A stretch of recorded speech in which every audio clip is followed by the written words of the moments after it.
Given the bill's massive increase for ICE and the willingness of the Trump administration to change the way that it uses ICE agents, especially since what we saw in Los Angeles yesterday in MacArthur Park, does the city fundamentally need to rethink how it interacts with federal officials when it comes to not just immigration, but every level, considering that increase in the funding and the willingness to no longer operate as it had under previous administrations? Well, first of all, thank you for the question. And it's clear that the President of the United States of America is using ICE, this particular federal entity, as a militarized force. That is obvious. It's unprecedented.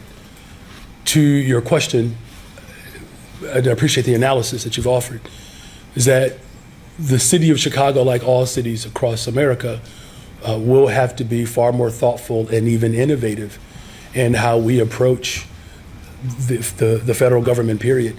You know, look, I don't often quote, historic leaders, but Brandeis is probably one of the more progressive voices of that time. And as I mentioned, you either want democracy or you want an oligarchy, right? And I want democracy, and I believe most Americans, if not all Americans, want that as well. So this is unprecedented. And to the extent in which we're going to have to rely upon one another, other cities and states coming together to find the best way in which we can interact with a federal government that is quite hostile towards states and cities, that's going to be an ongoing effort. Excuse me. Please continue. I'm just coughing a little bit.